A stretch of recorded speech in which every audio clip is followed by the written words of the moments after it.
So you have to think, what is the value I bring to this society when I come? And it was the same when I was working in the US. It's like, what value am I bringing to America here by being here? And in China, it's always that I am something different, right? That I bring a different view, that I bring a different approach.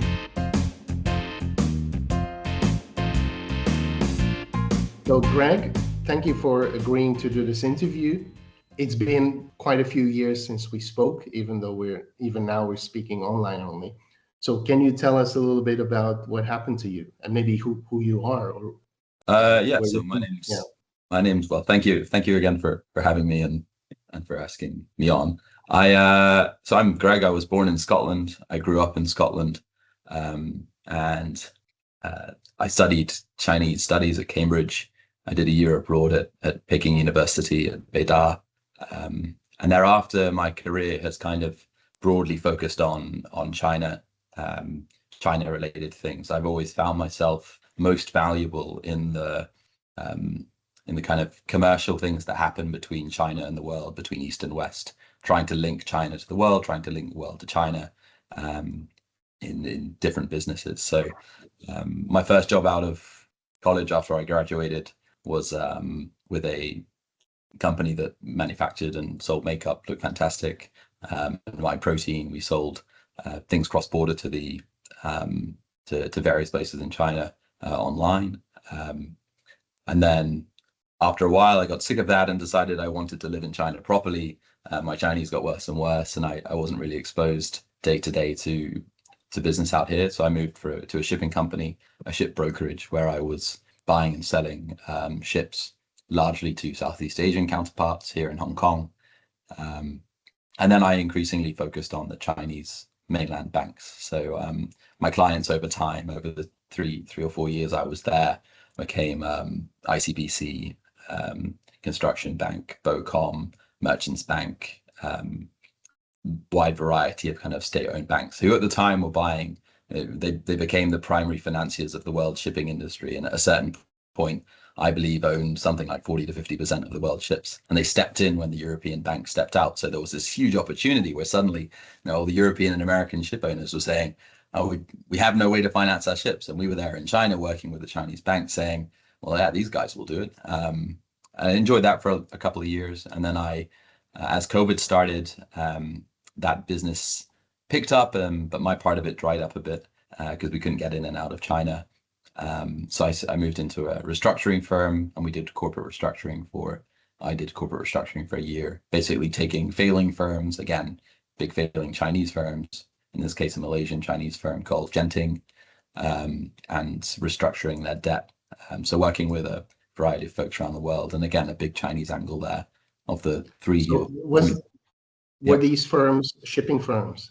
Yeah, just by chance. I mean, it was like the day I turned up, there was a big shipping deal that came through, and they're like, "Oh, Greg, you can go on this one."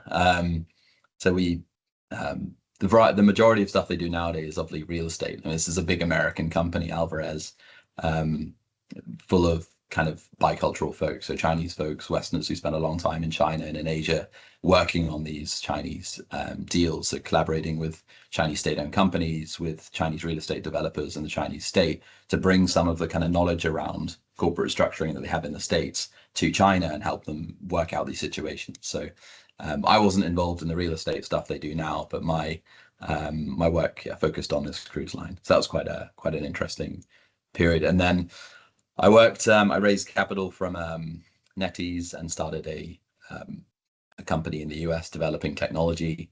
I did that for a couple of years in Boston, together with What kind of technology?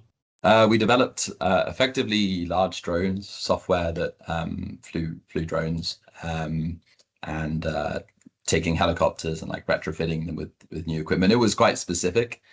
We found basically an alternative way of controlling things, which was quite like controlling aircraft, which was quite novel. And we work with a lot of folks there to build it out. They're still doing development work now, but I decided to leave because America wasn't for me. I think maybe not America wasn't for me. America at this time wasn't for me. And I had commitments here in Hong Kong. So I came back, and now I work for a family-owned company, a company called Huaquang, and we do, it's another shipping company. We run 100 vessels. largely vessels built in China and Korea. Sorry, China, Korea, and Japan. And I look after the family's portfolio of businesses that aren't in their core shipping fleet. So we're looking today a lot at the green transition. Shipping is a very carbon intense industry, and we see the solution to decarbonization largely as this kind of east-west story, right? China has a lot of the technology, it has a lot of the green energy, it has a lot of the policy support. And then in Europe, you have the other side of the problem where the government is pushing all of these taxes and things, and the way to comply is largely by using Chinese technology and Chinese energy. So we're involved in kind of bridging this gap between East and West. So I spend a lot of time in the mainland building up new fuel plants, building up partnerships with local companies, and generally developing businesses in this part of the world. So why is it that you live in Hong Kong then, not in mainland China, for example? I think when I originally moved out, I was happy to move anywhere. I looked at Shanghai. I obviously love Beijing, having studied there. Such a great city. I think the real reason is that Hong Kong is such a financial center. A lot of what we do is about tapping US dollar capital and either bringing that over the border or taking it out in one way or the other. And that needs to be done in Hong Kong. So from a business perspective, you have one country, two systems. There's a huge impetus on the common law system here rather than the civil law system in the mainland. It's faster to get things done here from business entity setup perspective. A lot of the big Chinese SOEs also run their kind of East-West subsidiaries here. So the people we need to talk to are often in Hong Kong. That's on the kind of business side. From a personal perspective, I just love Hong Kong, right? The country is a place that people see it as the pictures of Victoria Harbour and this hugely dense city with bright lights and bustle and so on. But what they don't see is that most of Hong Kong is actually a giant country park. So it's been zoned like this for hundreds of years or 150 years or so. So there's these beautiful country parks. So I can run out I'm a 4th-story walk up in the center of town, and I can go for a run and within 20 minutes be in the countryside, and you don't even know you're in the city or near a city. So it's that kind of outdoorsy stuff that really gets me. I can jump off, a business trip in Dalian or in Shanghai or in Nantong or Fuzhou or wherever it is, Fujian, and then come off the plane, and then 2 hours later be up the hill, right? And that's really, really nice. So that's why I'm here in Hong Kong. Yeah. But you also mentioned that you loved Beijing. So that was in your year 3, right? During your Cambridge course. How did that change you maybe that year? Living in, the obvious thing was I don't think that we learned that much Chinese in our first 2 years at Cambridge. It was when we went to Beijing with the experience of having studied it that we got really good at, or a lot better at Chinese. We weren't ever that good. So it was that thing. I think the ability to understand the language, but also living somewhere, you get to know people, you get to travel around, you understand a little bit about how things work.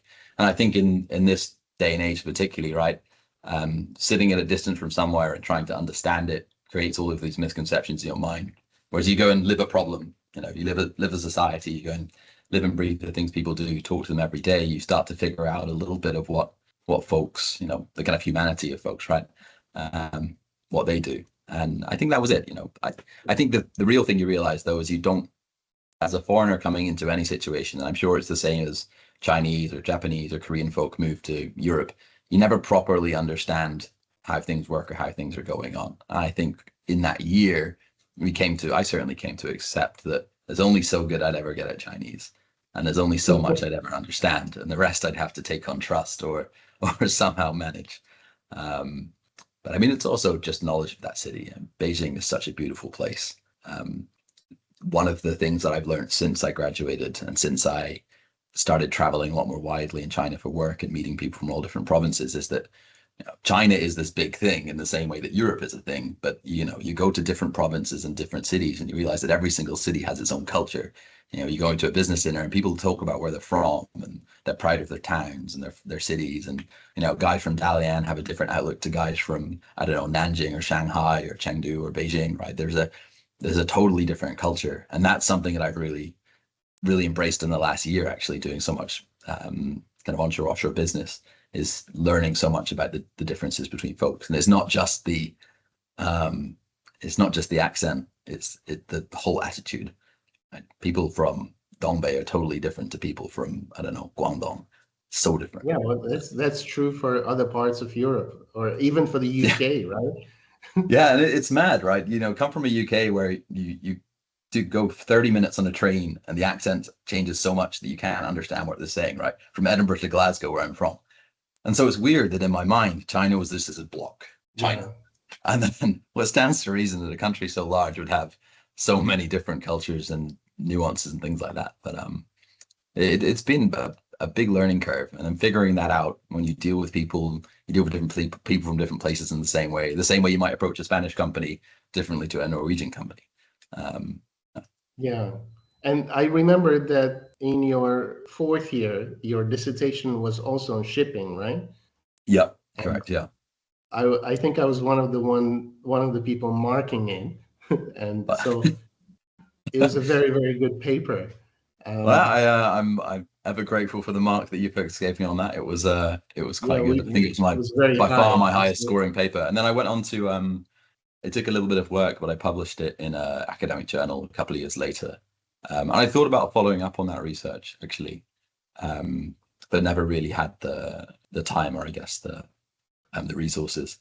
But yeah, I'd studied shipping for a while, and generally the academic side of being out here is something that's always remained close to my heart. You know, one thing is living it, the other thing is trying to contextualize it within some body of knowledge, trying to properly understand. The thing that living in the States, I think, taught me relative to China was that really sometimes to understand China properly, it was like stepping back and understanding how, say, the US functioned a little bit better. You know, reading something like Putnam's Bowling Alone, which is a study of change in American society, and particularly kind of the epidemic of loneliness, as the title would suggest. And you see this in the kind of Western context, and then you apply some of those thoughts to how China works. And so that's been quite an interesting thing from an academic perspective.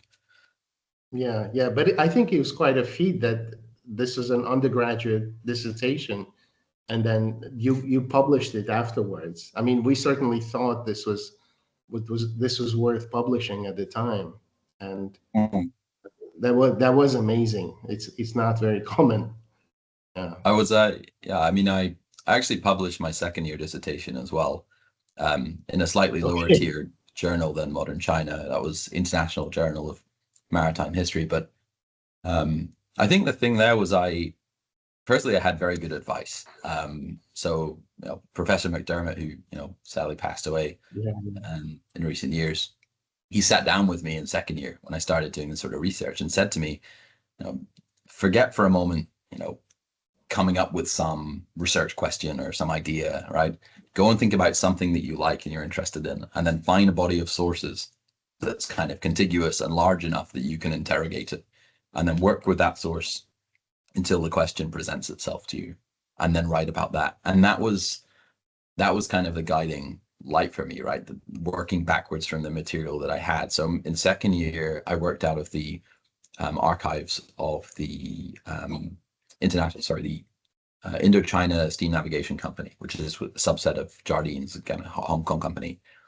So I went to the archive, I sat down with the archivist, I found like basically a block of reports that no one had ever read before. It was the annual reports of the company, and then I found the secondary block of sources to contextualize it, which were all related to maritime customs, fortunately all in English. And I just read it all, and then the questions started to stack. And then on the process was a lot longer for the final one, and I think the reason it was relatively high quality was certainly for that stage of my life. It was going to the National Library in Beijing every Friday for a year and sitting down and copying the books I needed and getting the excerpts and doing all of the, just reading and building out the time series data and building an understanding of what was going on. But I still have today the 35 books I bought back in an extra suitcase from China that I copied or largely annotated or whatever. I mean, I published actually after the 3 years ago, I did the same thing. I published a paper on aviation because it was what I was studying and working on in the US. And again, it was the same thing, right? You start from a body of sources, which was, in that case, I did 160 something hours of interviews, and then you interrogate it until it yields some sort of interesting narrative.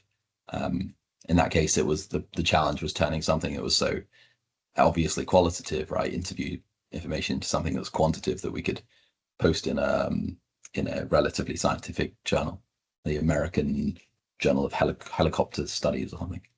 Oh, there's a journal of helicopter studies. Nice. Okay, yeah, that's wonderful, I think. And recently, you sent me some, at least one short story that you wrote, right? Where does that fit in within your interests? Yeah, I've been writing. So I spent when I left the US and came back, I spent quite a lot of time out of work with figuring out what to do, basically. And at that, I started writing. I've always wanted to write. I've always found that, I enjoyed writing academically, but I always wanted to find a way to express the things I saw and experienced in China and in Hong Kong, in the territory here, in a way that people can understand. And I always felt that the narrative you get in the media or the press is very much a numbers-driven narrative. People take publicly available data and then they ask experts, but people don't feel, the things they see and do. They don't understand the relationships between folks and the things people do every day, and they don't see the similarities between people in different parts of the world. And I think there's narratives about that. People in the West don't read enough books by Chinese folks, and probably, there's not so much of a problem the other way around. But my idea was that I'd write short stories or like personal narratives. I've done probably 7 or 8 of them now that relate to my life in Hong Kong. I write a little bit about the mainland, and it's honestly the target audience is basically my mum. I want to write a story that or a narrative that she can follow. And it was fun because she came and visited, and then she obviously read them all. And she's like, "Oh, this was the place you wrote about in your story. I see, there's the road." So that's where it fits in. One day I'd like to kind of professionalize it and put it into a blog and publish it. But the goal is to explain and show rather than maybe tell, if that makes sense. Yeah. No, that's wonderful. That was a very interesting story. I mean, I've lived in China. I've never lived in Hong Kong, but it was kind of showing me a different side, and also not just showing a different side of Hong Kong, but also showing how you fit in Hong Kong. So it's kind of, it has 2 sides to it. So I think it was very interesting. And I was also thinking, since you're in business and you're doing kind of very technical stuff sometimes, maybe that's also an interesting angle that you could use. Maybe this is not for the general audience, but there would be plenty of people who would be interested in this side of, living or working or interacting, of course, within the limits of confidentiality and whatnot. Yeah. I've toyed with writing kind of the business exploits of Greg, of which there's a few. The industry I work in is pretty small and quite specific, so the mask will be pulled off pretty quickly.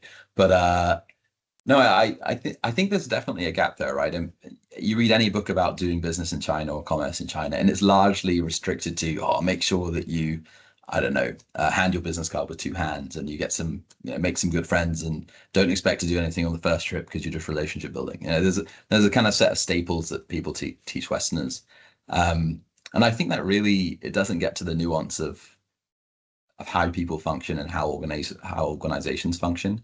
And I think it also, people like to create this other thing. It's China, we have to deal with it in a certain way because it sells story. It's the stories to sell to people. But I think the reality is that doing a lot of business, it strikes me that sometimes because of the way China's structured, like as a society and particularly commercially, right, with the preponderance of government control in a lot of companies, the incentive structure is a little bit different. People aren't shooting, they're shooting in a kind of for broader reasons. They might have some provincial goal or some, KPIs that they're trying to achieve on a municipal level, and they're looking for that not just some kind of pure profit and loss motive. Yeah. But other than that, people are just people, and you deal with people in a fairly standard way.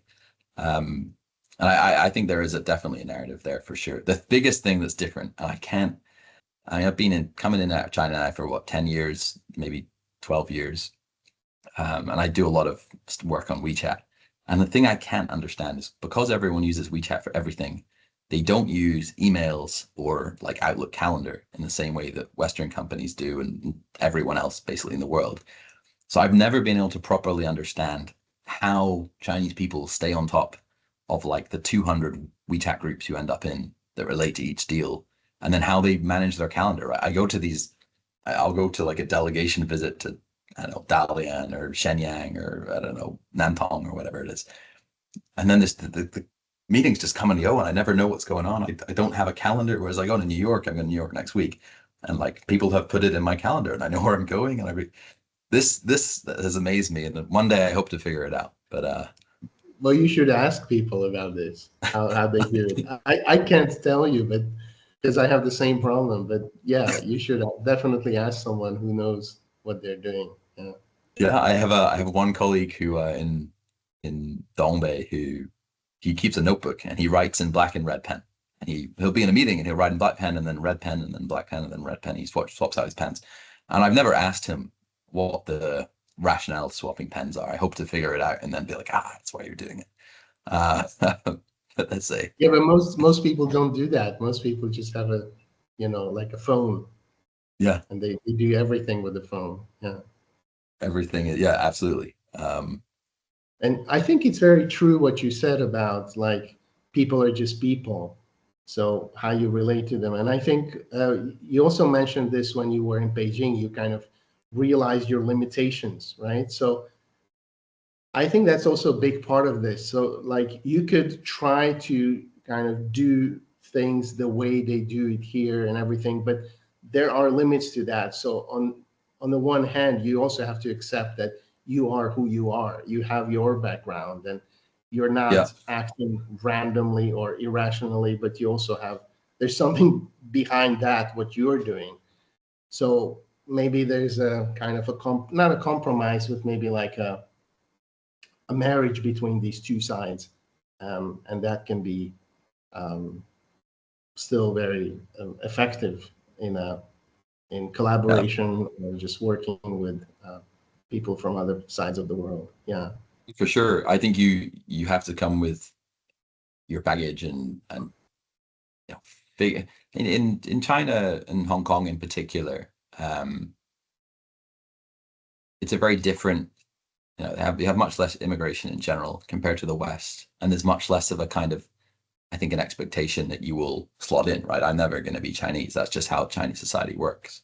And I think I went to China originally, get so good at Chinese business that I could operate as, effectively a local in these environments.